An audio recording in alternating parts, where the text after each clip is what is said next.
Hello viewers, আসসালামু আলাইকুম। আর কিছুদিন পরেই কিন্তু কাঁচা আম শেষ হয়ে যাবে, তাই এখনই পারফেক্ট সময় কাঁচা আম দিয়ে বিভিন্ন ধরনের আচার তৈরি করে সংরক্ষণ করার। তো আজ আমি আপনাদের সাথে আমের একটা চাটনি আচারের রেসিপি শেয়ার করব। এই আচারটা তৈরি করা খুবই সহজ এবং খুবই কম মশলার প্রয়োজন হয়। আর আচারটা খেতেও ভীষণ লোভনীয়। যারা শেষ পাতে টক খেতে পছন্দ করেন তাদের জন্য একদম পারফেক্ট একটা চাটনি হচ্ছে এই কাঁচা আমের চাটনিটি। তো ভিউয়ার্স, আমি আপনাদের সাথে খুবই সহজভাবে আচারের রেসিপিটি প্রেজেন্ট করার চেষ্টা করেছি।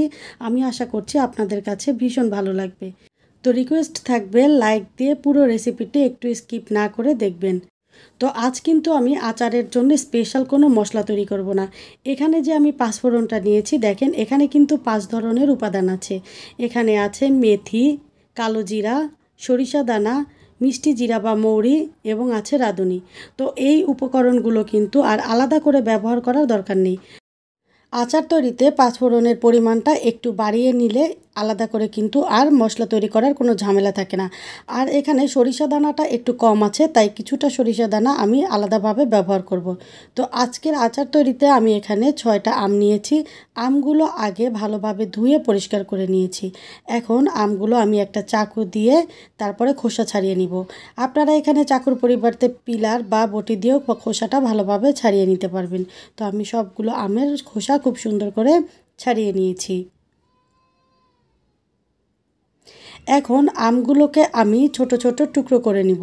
তো দেখা গিয়েছে আমার আমগুলো বেশ পরিপক্ক হয়ে গিয়েছে, চাকু দিয়ে টুকরো করাটা বেশ কষ্টসাধ্য হয়ে গিয়েছিল।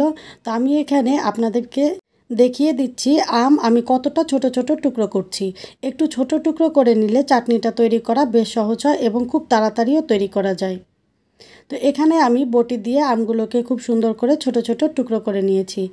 চলেন এখন আমরা মূল রেসিপিতে চলে যাই। চুলায় একটা প্যানে আমি পরিমাণ মতো সরিষার তেল দিয়ে দিলাম। এখানে আমি সরিষার তেলটা একটু কম ইউজ করেছি, কারণ আমের চাটনি তৈরিতে তেলের ব্যবহারটা একটু কম করতে হয়।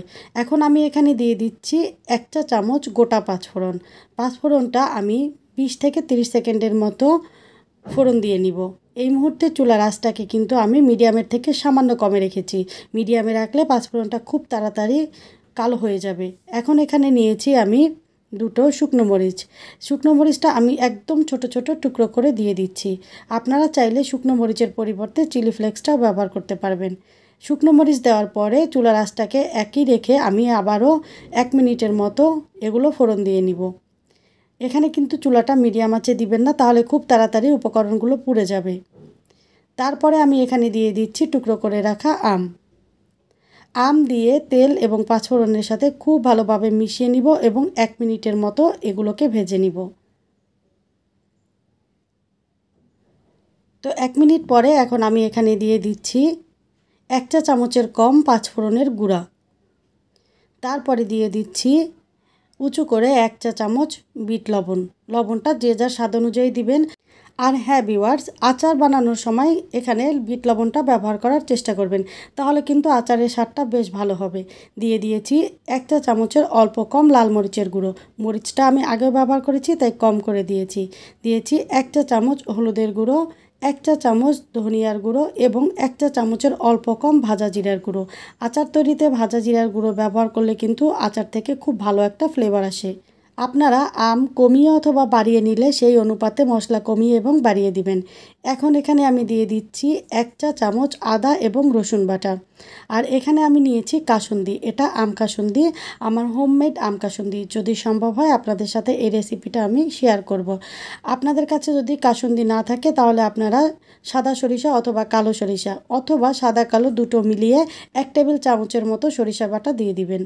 তো এখন আমি সবগুলো মশলা আমের সাথে খুব ভালোভাবে মিশিয়ে নিয়েছি এবং চুলার আঁচটাকে মিডিয়ামে রেখে 2 থেকে 3 মিনিট রান্না করে নিব। আর এই সময়টাতে কিন্তু খুব ভালোভাবে নেড়েচেড়ে দিতে হবে, না হয় কিন্তু নিচ থেকে লেগে যাবে।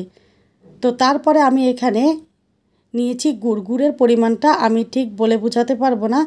আম কতটা টক বা আপনি কতটা মিষ্টি খেতে পছন্দ করেন সেটার উপর নির্ভর করে এখানে গুড়টা ব্যবহার করবেন। আপনারা গুড়ের পরিবর্তে চিনিও ব্যবহার করতে পারেন। আমি এখানে যে গুড়টা নিয়েছি পুরো গুড় একবারে দিয়ে দেইনি। আমি আগে গুড় দিয়ে তারপরে দেখব কতটা মিষ্টি হয়েছে, তার উপর নির্ভর করে বাকি গুড়টা এখানে ইউজ করব। তো গুড় দিয়ে ভালোভাবে নেড়েচেড়ে দিয়েছি। গুড় গলে যাওয়ার পরে আমি এখানে ঢাকনা ব্যবহার করব। আগে গুড়টা ভালোভাবে গলিয়ে নিয়েছি।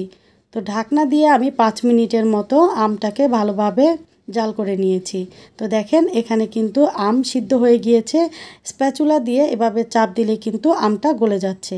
এখন আমি সব আম এভাবে করে গলিয়ে নিব। আম যদি না গলে যায় তাহলে কিন্তু চাটনিটা খেতে ভালো লাগবে না, তাই এভাবে করে পুরো আম গলিয়ে নিতে হবে। আর আমি ঢাকনা দিয়ে ঢেকে ঢেকে তারপরে কিন্তু আমটাকে ভালোভাবে জাল করে নিয়েছি।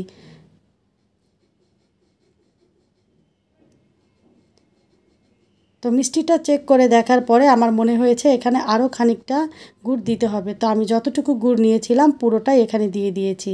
এখানে প্রায় 1 কাপ গুড় আছে। তো আপনারা যদি চিনি ব্যবহার করেন তাহলে কিন্তু 1 কাপের বেশি চিনি ব্যবহার করতে হবে। গুড়ের মিষ্টিটা কিন্তু একটু বেশি হয়ে থাকে। তো এখানে কিন্তু আমার চাটনিটা একদম রেডি হয়ে গিয়েছে। দেখেন পুরো আমটা কিন্তু আমি খুব ভালোভাবে গলিয়ে ফেলেছি। এখন এই চাটনিটা যদি দীর্ঘদিন সংরক্ষণ করতে চাই তাহলে কিন্তু এখানে বেশ কিছুটা ভিনেগার অ্যাড করতে হবে। তো আমি এখানে 3 টেবিল চামচ পরিমাণ ভিনেগার নিয়েছি। আর আচার তৈরির একদম শেষ পর্যায়ে কিন্তু ভিনেগারটা অ্যাড করতে হয়, তাহলে কিন্তু আচারটা দীর্ঘদিন পর্যন্ত ভালো থাকে। আর একটা জিনিস খেয়াল রাখবেন, আচার তৈরির সময় যদি এক্সট্রা কোনো পানি ব্যবহার না করেন তাহলে কিন্তু আচারটা অনেক দিন পর্যন্ত ভালো থাকবে। তো এখানে কিন্তু আমার আচারটা একদম রেডি। আমি চুলার ফ্লেমটাকে অফ করে দিয়েছি। দেখেন আচারটা দেখতে কতটা লোভনীয় লাগছে। তো ভিউয়ার্স, রেসিপিটি ভালো লাগলে অবশ্যই লাইক, কমেন্ট এবং শেয়ার করে দিবেন। আর যারা প্রথমবার আমার রেসিপিটি দেখছেন চাইলে চ্যানেলটা সাবস্ক্রাইব করে পাশে থাকা বেল আইকনের অল অপশনটি সেট করে নিতে পারেন। দেখা হবে পরবর্তী কোনো রেসিপিতে। ততক্ষণ পর্যন্ত ভালো থাকবেন। আল্লাহ হাফেজ।